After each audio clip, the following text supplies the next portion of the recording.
সুপ্রিয় শিক্ষার্থীবৃন্দ ও সম্মানিত শ্রোতামণ্ডলী, আসসালামু আলাইকুম। আজকে ক্লাসে আমরা আলোচনা করব তৃতীয় শ্রেণীর গণিত বইয়ের ৭৮ পৃষ্ঠার যোগ, বিয়োগ, গুণ ও ভাগ সংক্রান্ত সমস্যা। আপনারা যারা এই চ্যানেলে নতুন, এই চ্যানেলের প্লে লিস্টে দ্বিতীয় থেকে নবম শ্রেণীর বিভিন্ন ক্লাসগুলো সাজানো রয়েছে, প্রয়োজনে সেগুলো দেখে নিতে পারেন। এখানে একটা মূল প্রশ্ন দেওয়া আছে, এই চিহ্নটা হচ্ছে মূল প্রশ্ন, অর্থাৎ এই পাঠে কি কি সমস্যা আমাদেরকে শেখানো হবে। এই পাঠে আমরা যেটা বুঝলাম, যোগ, বিয়োগ, গুণ ও ভাগ সংক্রান্ত বিভিন্ন ধরনের সমস্যা নিয়ে এখানে আলোচনা করা হবে। প্রথম প্রশ্নটা আমরা যদি দেখি, সেখানে লেখা আছে একটি পেন্সিলের দাম হচ্ছে 20 টাকা আর একটি ছবি আঁকার খাতার দাম 150 টাকা। তাহলে 5টি পেন্সিল ও একটি ছবি আঁকার খাতা কিনতে কত টাকা লাগবে?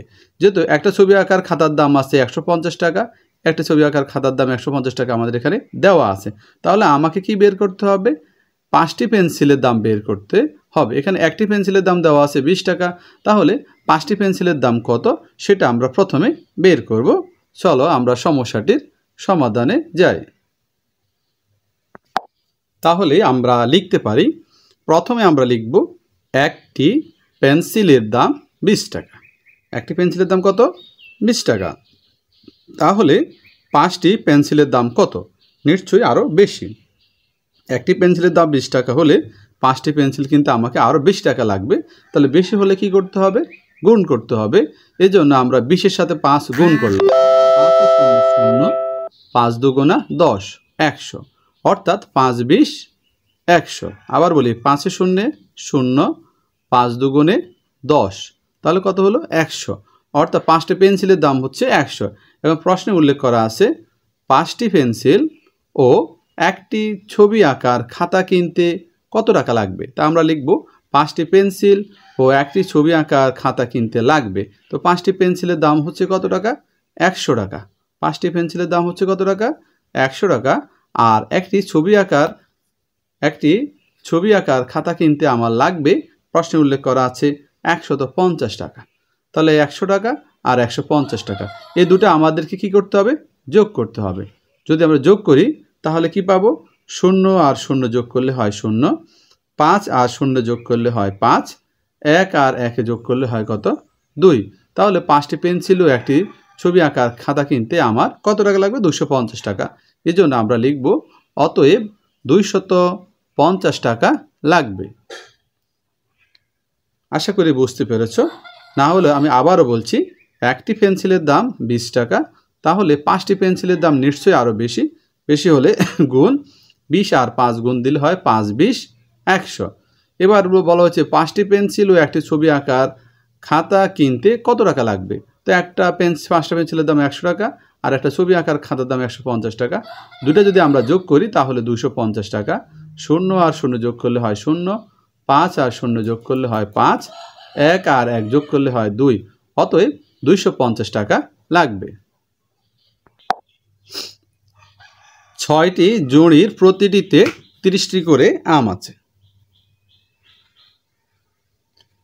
অন্য একটি জুড়িতে 37টি আম আছে। তাহলে এই 60টি জুড়িতে মোট কতগুলো আম থাকবে? ধরো এই প্রথম 6টা জুড়ি, 1 2 3 4 5 6, এই 6টা জুড়িতে মোট আম আছে একটাতে 30টা করে। একটাতে কত করে? 30টা করে। আর অন্য একটা জুড়িতে, তার মানে 7 নম্বর জুড়িতে আম আছে 37টি। তাহলে বলো, তাহলে 7টি ঝুড়িতে মোট কতগুলো আম আছে? এখানে উল্লেখ দেওয়া আছে 6টি ঝুড়িতে আম থাকবে, অর্থাৎ একটাতে 30 আর 6টা ঝুড়িতে 6 দ্বারা গুণ করলে হবে 180। আর 7 নম্বর ঝুড়িতে মোট আম থাকবে, এখানে যে 180 আর 37 এটা আমরা যোগ করব। তারপর এখানে গাণিতিক বাক্যে দেখানো হয়েছে। আমরা অন্যভাবে সমাধানটা করি, তোমার জন্য আরও সহজ হবে।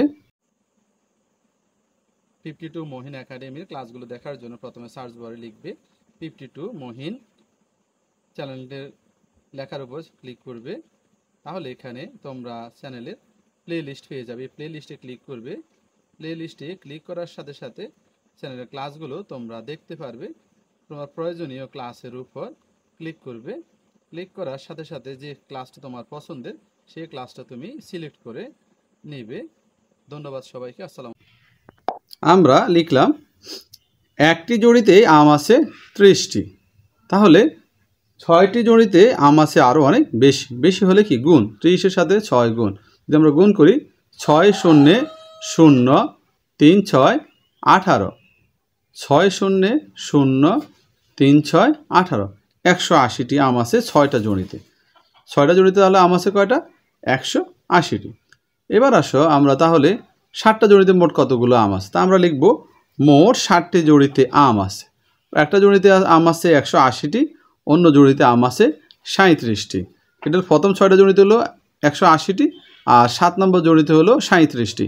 তাহলে 6টা জড়ি আর একটা জড়ি মোট হচ্ছে 60টা জড়িতে মোট কতগুলো আম থাকবে? যদি আমরা যোগ করি 7 আর 0 যোগ করলে হয় 7, 3 আর 8 যোগ করলে হয় 11, 11-র 1 হাতে আছে 1, হাতের 1 এই 1-এর সাথে যোগ করলে কি হবে 2, 217টি। তা আমরা লিখব অতএব 217টি আম আছে, অর্থাৎ এই 60টা জড়িতে 217টি আম রয়েছে। আবারও বলি, একটি জড়িতে আম আছে 30টি, তাহলে 6টি জড়িতে আম থাকবে আরও বেশি। বেশি হলে গুণ, 30-এর সাথে 6 গুণ দিলে 6 0 0 3 6 18, অর্থাৎ 180টি আম আছে 6টা জড়িতে। তাহলে 60টা জড়িতে মোট কতগুলো আম থাকবে? তা আমরা লিখতে 6টা জড়িতে হলো 180টি আর 7 নম্বর জড়িতে আছে আম 37টি। সবগুলো মিলে হচ্ছে 60টা জড়ি। 7 আর 0 যোগ করলে 7, 3 আর 8 যোগ করলে 11, 11-র 1 হাতে আছে 1, 1 দিয়ে 1-এর সাথে যোগ হলে কী হবে 1 1 2, তার মানে 217টি আম রয়েছে। রহিম সাহেব 185 টাকা দরে 4টি তরমুজ কিনে দোকানদারকে 750 টাকা দিলেন। খেয়াল করো, রহিম সাহেব 185 টাকা দরে, 185 টাকা দরে, এ কথার অর্থ হচ্ছে একটি তরমুজের দাম 185 টাকা। এভাবে তিনি 4টা তরমুজ কিনে দোকানদারকে 750 টাকা দিলেন। দোকানদার তাকে কত টাকা ফেরত দেবে? তাহলে আমরা সমাধানটা করতে হবে। প্রথমে একটা তরমুজের দাম যদি 185 টাকা হয়, 4টা তরমুজের দাম আরও বেশি, এটা আমাদের গুণ করে বের করতে হবে।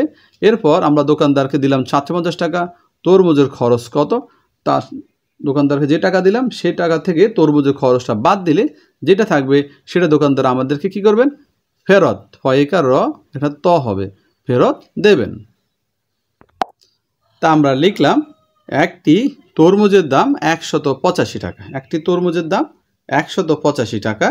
তাহলে সুতরাং 4টি তরমুজের দাম আরও বেশি। বেশি হলে গুণ, 185-এর সাথে 4 গুণ, যদি গুণ করো 4 5 20-এর 0, হাতে হচ্ছে 2, 4 8 32, 32 7 2 34, 34-এর 4 হাতে হচ্ছে 3, 4 1 4, 4 আর 3 যোগ করলে কত? 7, 740 টাকা, অর্থাৎ 4টি তরমুজের দাম 740 টাকা।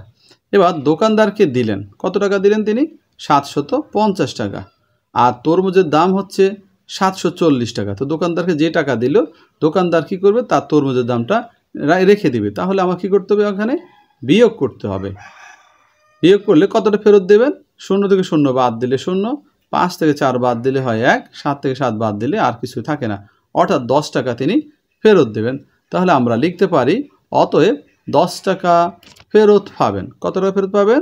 10 টাকা। আবারও বলি, একটি তরমুজের দাম 185 টাকা, তাহলে 4টে তরমুজের দাম আরও বেশি, 185-কে 4 দিয়ে গুণ করলে 740 টাকা। দোকানদারকে দিলেন 750 টাকা আর তরমুজের দাম হলো 740 টাকা। তো 750 টাকা থেকে 740 টাকা, অর্থাৎ তিনি যে টাকা দিলেন সেখান থেকে দোকানদার তার খরচটা রেখে দিলে আর বাকি থাকে কত টাকা? 10 টাকা, অর্থাৎ তিনি 10 টাকা ফেরত পাবেন। ধন্যবাদ সবাইকে। আসসালামু আলাইকুম।